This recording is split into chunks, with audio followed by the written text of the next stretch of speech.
চাঁদপুর জেলা 1984 সালের 15ই ফেব্রুয়ারি প্রতিষ্ঠিত হয়েছে এই জেলাটি। চাঁদপুর জেলার নামকরণ হয়েছে 1878 সালে। ব্রিটিশ আমলে প্রশাসনিক পুনর্বিন্যাসের ফলে চাঁদপুর একটি মহকুমা হিসাবে গঠিত হয়েছে। চাঁদপুর নামকরণের কয়েকটি ভিন্ন ব্যাখ্যা প্রচলিত আছে।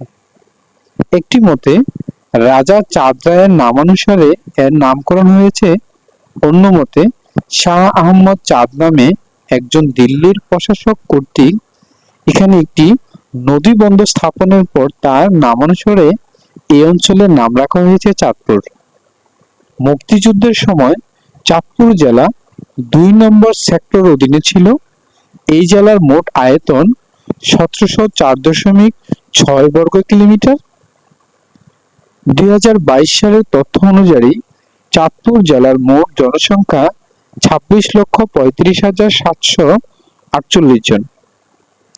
চাঁদপুর চট্টগ্রাম বিভাগের একটি অংশ। এটি বাংলাদেশের একটি শহর এবং এটি চাঁদপুর জেলার প্রশাসনিক সদর দপ্তর। চাঁদপুর জেলায় 8টি থানা বা উপজেলা রয়েছে। এদের মধ্যে চাঁদপুর সদর, মতলব উত্তর, মতলব দক্ষিণ, হাজীগঞ্জ, শাহরাস্তি, কচুয়া, ফরিদগঞ্জ ও হাইমচর। 2022 সালের জনশুমারি ও গৃহ গণনা অনুসারে চাঁদপুর জেলার সাক্ষরতার হার 72.85%। চাঁদপুর জেলায় মোট গ্রাম 1365টি। এছাড়াও এই জেলাটিতে 8টি উপজেলা, 8টি থানা, 89টি ইউনিয়ন ও 1041টি মৌজা, 5টি সংসদীয় আসন নিয়ে গঠিত হয়েছে চাঁদপুর। কেন চাঁদপুর বিখ্যাত? চাঁদপুরকে বাংলাদেশের ইলিশের রাজধানী বলা হয়। পদ্মা, মেঘনা ও ডাকাতিয়া নদীর সংযোগস্থলে ইলিশ মাছের প্রজনন ও বড় হওয়ার জন্য একটি অত্যন্ত উপযুক্ত প্রাকৃতিক পরিবেশ রয়েছে।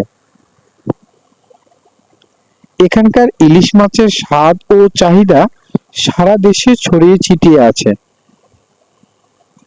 চাঁদপুর জেলার উল্লেখযোগ্য বিখ্যাত ব্যক্তিদের মধ্যে রয়েছে মুক্তিযোদ্ধা আবু ওসমান চৌধুরী, ভাষা সৈনিক ও বীর মুক্তিযোদ্ধা আইয়ুব আলী খান, রাজনীতিবিদ আ.ন.ম এহসানুল হক মিলন ও এম.এ মতিন, অর্থনীতিবিদ শামসুল আলম।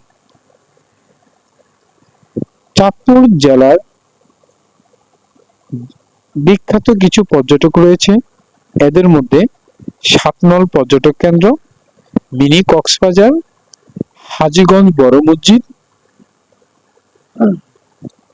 হযরত শাহরাস্তি রহমতুল্লাহ আলাইহির মাজার, ধানুয়া মিনি হাওর, লোহাগড় মঠ এবং পদ্মা ও মেঘনা নদীর মিলনস্থল।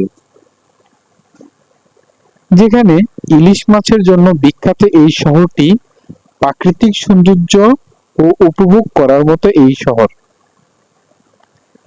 চাঁদপুর জেলার যোগাযোগ ব্যবস্থা মূলত নৌপথ নির্ভর, কারণ পদ্মা, মেঘনা ও ডাকাতিয়া নদীর মিলনস্থলে অবস্থিত হওয়ায় এখানে নদীপথে লঞ্চ, স্টিমার ও নৌকার মাধ্যমে যাতায়াত প্রদান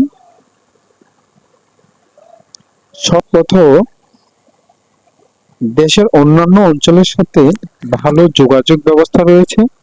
বিশেষ করে ঢাকা ও অন্যান্য প্রধান শহরগুলোর মধ্যে সাথে যোগাযোগ ব্যবস্থা বিদ্যমান।